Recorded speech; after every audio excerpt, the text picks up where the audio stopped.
Bonjour à tout le monde, bonjour mes frères et mes sœurs, soyez les bienvenus dans cette chaîne Préparation pour le ciel, où nous parlons de notre Seigneur Jésus-Christ, Jésus qui est tout pour nous, Jésus qui est notre espoir, Jésus qui est notre espérance dans ce monde de malheur, de souffrance, de maladie. Soyez les bienvenus, j'espère que vous allez bien.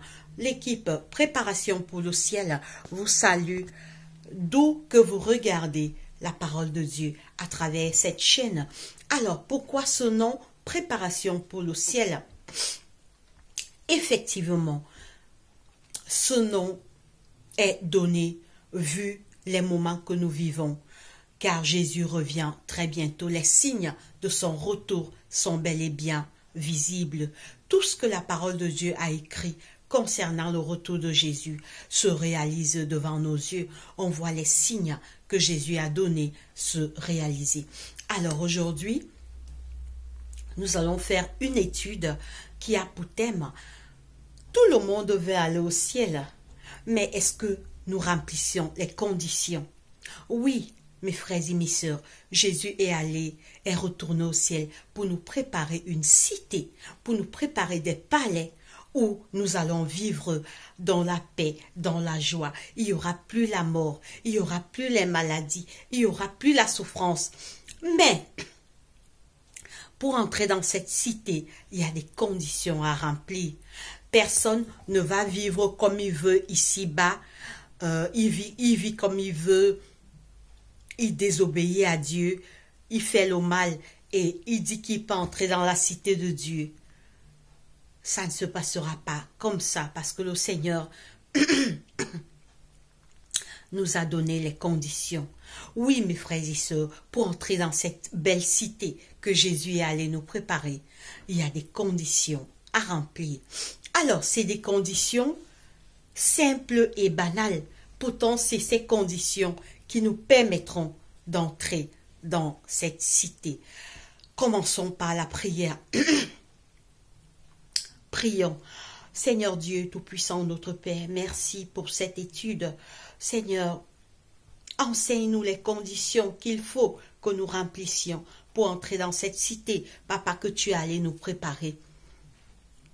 Aide-nous, Seigneur, à remplir ces conditions, afin d'être sauvés parmi les élus et entrer dans cette belle cité que tu es allé nous préparer.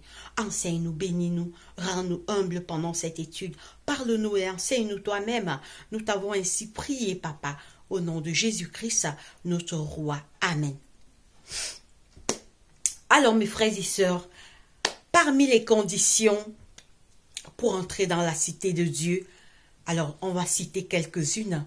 Il y a « Aimez-vous les uns les autres ». Voilà la première condition. On doit nous aimer les uns les autres. Aimez vos ennemis, bénissez ceux qui vous maudissent, faites du bien, éloignez-vous du mal. C'est des conditions simples, mais c'est ça qu'il faut, il faut respecter pour entrer dans cette cité que Dieu est allé nous préparer, que notre Seigneur Jésus. Alors nous allons lire Galates 5, 22. On va commencer à lire Galates. Nous allons lire Galates 5, 22.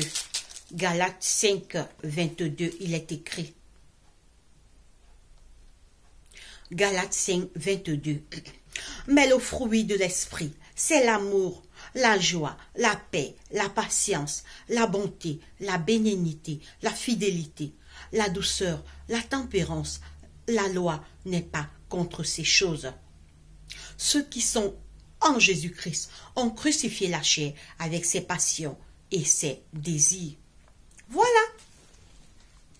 Donc voilà quelques conditions à remplir pour entrer dans cette cité que le Seigneur est allé nous préparer. Le fruit de l'esprit, c'est l'amour. Nous devons être remplis d'amour dans notre cœur, remplis d'amour pour Dieu et pour nos semblables. On doit aimer des êtres humains comme nous. On ne doit pas haïr les gens. On doit pas être des personnes rancunières, des personnes qui n'aiment. Nous devons aimer la paix. On ne doit pas être des personnes violentes, queulheureux. Voilà les conditions pour entrer dans cette belle cité que notre Seigneur Jésus est allé nous préparer. Alors, nous continuons. Mais le fruit de l'esprit, c'est l'amour, la joie. Nous devons être des personnes qui n'ont pas la haine dans le cœur, qui mettent leur espérance en Jésus-Christ. Nous devons avoir la joie de savoir que malgré la souffrance dans ce monde, Jésus revient et on va vivre dans une terre nouvelle. Nous devons avoir la joie en Dieu, la joie en Jésus-Christ. Nous ne devons pas toujours être des gens cristeux, des gens crispés. Nous devons avoir la joie parce que Jésus nous a sauvés par son sang. Jésus nous a rachetés et l'espérance est en Jésus. Alors nous continuons la paix. Voilà encore l'une des conditions pour entrer dans la cité de Dieu. La paix. Nous devons être des personnes qui procurent la paix autour de nous. La paix entre mari et femme. La paix entre frères et sœurs. Pour entrer dans la cité de Dieu. Voilà les conditions. Nous devons être des personnes, quand on arrive quelque part, la paix, on apporte la paix. Mais il y a des gens qui sont agressifs, qui sont violents. Ils n'aiment pas la paix. Il y a des gens qui aiment dire, ils sont heureux quand ils voient les frères divisés. Donc, pour entrer dans la cité de Dieu, il faut aimer la paix. La paix avec ton époux. Éviter les querelles. Éviter les discussions. Chercher toujours la paix. Quand il y a une discussion dans le foyer, c'est toi, le mari, qui cherche la paix. C'est toi, la femme, qui cherche la paix. Donc ceux qui procurent la paix entreront dans cette belle cité que Jésus est allé nous préparer. Alors, nous continuons. La patience. Oh, nous devons être patients les uns envers les autres. Nous devons cultiver la patience dans nos cœurs. Quelqu'un t'a fait du mal. Tu dois être patient envers la personne. Quelqu'un te doit quelque chose. Sois patient comme Dieu est patient envers nous. Nous devons être patienter les autres. Avoir un cœur de tolérance, un cœur de pardon et un cœur d'amour. Et nous entrerons dans cette cité que Jésus est allé nous préparer. Alors, nous continuons. Nous continuons. La bonté. Oh, nous devons être bons. Nous devons être des personnes bonnes. On doit faire du bien autour de nous. Donner à manger aux malheureux. Nourrir les orphelins. Nourrir les veuves dans leurs afflictions. D'ailleurs, la parole de Dieu nous dit que la vraie religion consiste à s'occuper des orphelins et des veuves dans leurs afflictions. Voilà la vraie religion. Tu as beaucoup de nourriture, partage à celui qui a faim. Quelqu'un a un problème, viens à son secours. Quelqu'un est malade, si tu peux aider à payer un médicament, viens à son secours. Oui, mon frère, ma soeur, tu entreras dans la cité que Jésus est allé nous préparer. Voilà la bonté, la bénignité. Donc, nous devons, la bénignité, c'est aussi la patience, l'amour envers son semblable, aimer les gens, avoir pitié des gens, être tolérant envers les gens. La fidélité, voilà. Nous devons être fidèles, mari et femme. Mari, sois fidèle à ta femme. Femme, sois fidèle à ton mari. Nous devons être des hommes et des femmes fidèles. Les maris qui trompent leurs femmes n'entreront pas. Les maris qui trompent leurs femmes n'entreront pas dans cette cité. Les femmes qui trompent leurs maris n'entreront pas dans cette cité. C'est les gens fidèles. Fidèles à Dieu, fidèles à son époux, fidèles à son épouse, fidèles à ses principes, fidèles dans tout ce que tu fais, fidèles à tes business. Oui, mon frère, ma soeur, on doit être des personnes fidèles, fidèles envers Dieu, fidèles envers notre épouse et notre époux, fidèles même envers nos enfants, respecter ses principes. Et les portes de cette cité s'ouvriront pour nous. Alors nous continuons. Voilà, la fidélité, la douceur. On doit être des gens doux, on ne doit pas être des gens violents, agressifs. Pour entrer dans cette cité, il faut être quelqu'un de doux. Tu es doux. Tu es doux. Tu n'es pas que dès qu'on te dit un mot, tu veux déjà bagarrer, tu veux déjà être violent. Nous devons être des personnes qui aiment la douceur envers tous. Nous devons être des personnes doux qui aiment la douceur, la tempérance. Nous devons être tempérants en toutes choses. Tempérants, il y a des gens qui ne sont jamais rassasiés. Donc, il n'est pas tempérant. D'autres, ils amassent les richesses jusqu'à ils ne savent même plus où ils vont garder. Nous devons être tempérants en toutes choses. Tempérants dans le manger, dans le boire. Tempérants dans tout ce que nous faisons. Nous devons avoir... Nous devons être des personnes tempérantes. La loi n'est pas contre ces choses. La loi n'est pas contre ces choses. Ceux qui sont en Jésus ont crucifié la chair avec ses passions et ses désirs. Quand vous êtes en Jésus, vous avez abandonné le mal. Vous reflétez le caractère de Jésus. Vous ressemblez à Jésus. Vous voulez imiter à Jésus. Vous cherchez la douceur de Jésus. Oui, mon frère, ma soeur. Si tu fais ces choses, tu entreras dans la cité que Jésus est allé te préparer. Alors, nous allons voir, la seconde condition dans Matthieu 5, 44. Matthieu, c'est le premier livre du Nouveau Testament. Matthieu 5, 44, il est écrit. Matthieu 5, 44.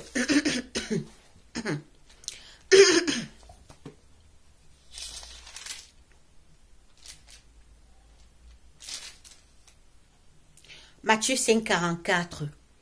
Mais moi je vous dis, aimez vos ennemis, bénissez ceux qui vous maudissent, faites du bien à ceux qui vous haïssent et priez pour ceux qui vous maltraitent et qui vous persécutent, afin que vous soyez fils de votre Père qui est dans les cieux, car il fait lever son soleil sur les méchants et sur les bons, et il fait pleuvoir sur les justes et sur les injustes.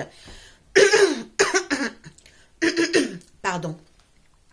Jésus est mort pour tous les hommes. Jésus veut sauver tous les hommes. Ne condamnons pas nos frères. Quand ton frère t'a fait du mal, prie pour lui. Prie pour ton frère. Si ton frère a péché, si ton frère est tombé, ne l'abandonne pas. Pourquoi Jésus n'est pas encore revenu, mes frères et sœurs? Est-ce que vous savez pourquoi Jésus n'est pas encore revenu? Le Seigneur ne tarde pas dans l'accomplissement de son retour, comme plusieurs le croient, mais il use de patience envers nous, ne voulant pas qu'aucun périsse, mais voulant que tous... Pardon, mais voulant que tous arrivent à la repentance. Désolée, j'ai un peu la gorge sec, alors je vais prendre de l'eau, mais c'est mieux que je termine. Alors, donc, de nos jours, on condamne nos frères. Le Seigneur nous dit, mais moi je vous dis, aimez vos ennemis. Quelqu'un t'a fait du mal, prie pour lui. Regarde, c'est Satan qui pousse tous les hommes à pécher. Ta femme t'a fait du mal, pardonne, prie pour elle. Ton mari t'a fait du mal. Mesdames, priez pour vos maris, priez pour vos femmes. Quelqu'un te maudit, bénis-lui. Bénissez ceux qui vous maudissent. Bénissez ceux qui vous maudissent. Faites du bien à ceux qui vous haïssent. Oh! Voilà donc la plus grande des conditions. Aïe! Celle-là, c'est la condition pour entrer dans la cité de Dieu. Je crois que c'est la plus importante et la plus difficile.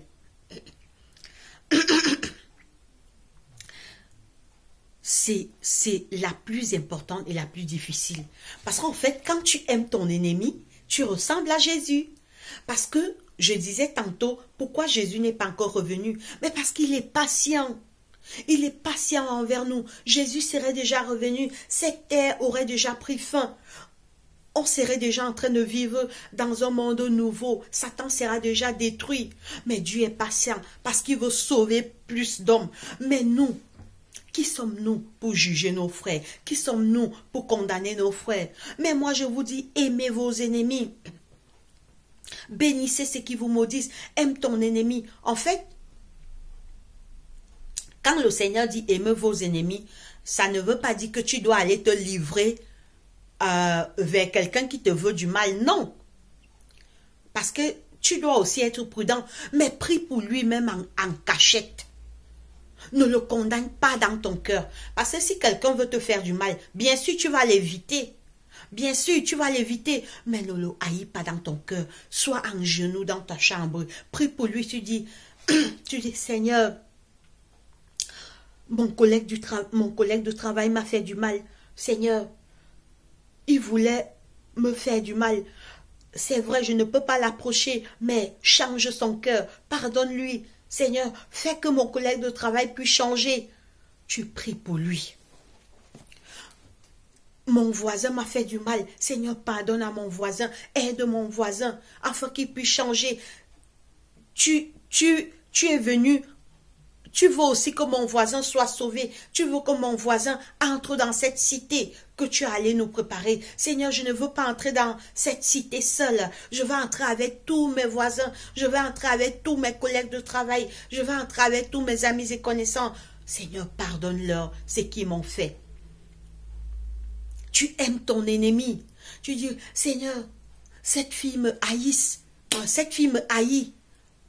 Mais Seigneur, pardonne-la, change son cœur. Je veux qu'elle soit avec moi dans cette cité que tu es allé nous préparer. Fais du bien à ceux qui vous haïssent. Fais du bien. Quelqu'un t'a fait du mal. Rends-lui du bien. Quelqu'un te haït. Rends-lui du bien. Et les portes de la cité que Jésus est allé nous préparer, tu entreras. Et priez pour ceux qui vous persécutent. Priez pour ceux qui vous persécutent. Quelqu'un te persécute, prie pour lui. Quelqu'un te veut du mal, prie pour lui.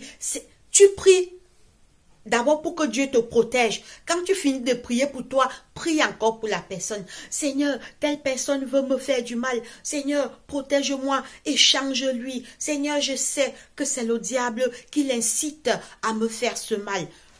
Si on avait pitié des gens comme Jésus avait pitié de nous, ce que l'évangélisation sera déjà terminée et Jésus revenu, peut-être ce qu'on est déjà au ciel et peut-être, en fait, le Seigneur dit qu'il va créer de nouveaux cieux et une nouvelle terre. Oui, mes frères et sœurs, voilà à peu près les conditions qu'il faut remplir pour être dans la cité de Dieu.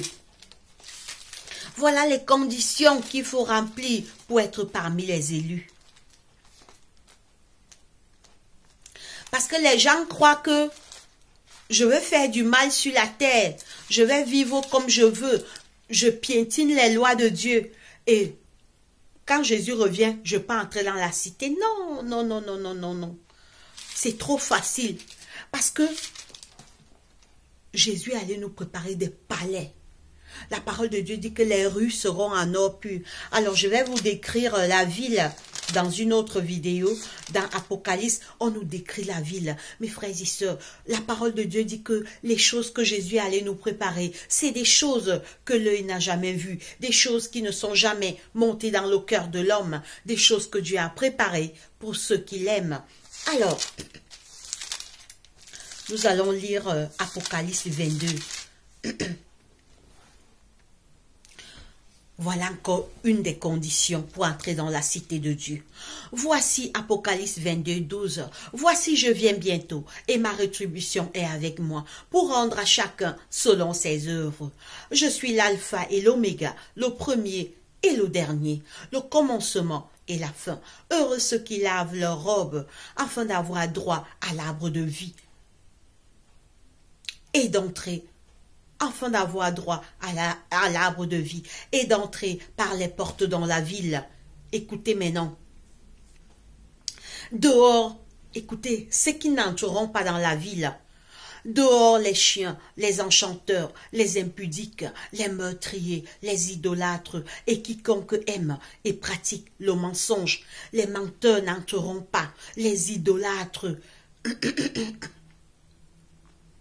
En bref, ceux qui font le mal, les menteurs, ils n'entreront pas dans cette cité. C'est pas moi qui dis, c'est la parole de Dieu qui dit dans Apocalypse 22. Je reprends 12. Apocalypse 22, 12. Voici je viens bientôt et ma rétribution est avec moi pour rendre à chacun selon que ses œuvres. Oh, Jésus revient bientôt. Mes frères et sœurs, si vous allez toujours écouter la parole de Dieu dans cette chaîne, j'insiste toujours sur le retour de Jésus. Oui, parce que le retour de Jésus va mettre fin à la souffrance de ce monde. Il n'y aura plus la mort. Nous serons des êtres immortels. Il n'y aura que l'amour, la joie, la paix. Il n'y aura plus les abus. Il n'y aura plus l'injustice. Il n'y aura plus la haine. Il n'y aura plus les rancunes. Il n'y aura que l'amour dans cette nouvelle terre que Dieu a créée. Alors, on continue. Je suis l'alpha et l'oméga, le premier et le dernier, le commencement et la fin. Heureux ceux qui lavent leurs robes, afin d'avoir droit à l'arbre de vie. Ceux qui lavent leurs robes, c'est quoi? C'est qui remplissent les conditions pour entrer dans la cité de Dieu. C'est ce qui veut dire laver sa robe. Donc, ceux qui remplissent les conditions. On a déjà vu les conditions. Heureux, remplir les conditions, c'est s'éloigner du mal, faire le bien, aimer la paix, etc., etc., etc. Je suis l'alpha et l'oméga, le premier et le dernier, le commencement et la fin. Heureux ceux qui lavent leurs robes, afin d'avoir droit à l'arbre de vie et d'entrer par les portes dans la ville. Oui, Jésus nous a préparé une cité. Jésus nous a préparé une ville indescriptible. C'est des choses que l'œil n'a jamais vues, des choses qui ne sont jamais montées dans le cœur de l'homme, des choses que Dieu a préparées pour ceux qui l'aiment. Pour entrer dans la ville, il y a des conditions. Heureux ceux qui lavent leur robe afin d'avoir droit à l'arbre de vie. L'arbre de vie dont nous serons immortels. Nous allons manger l'arbre de vie et on ne va plus jamais mourir. Nous serons des êtres immortels au retour de Jésus.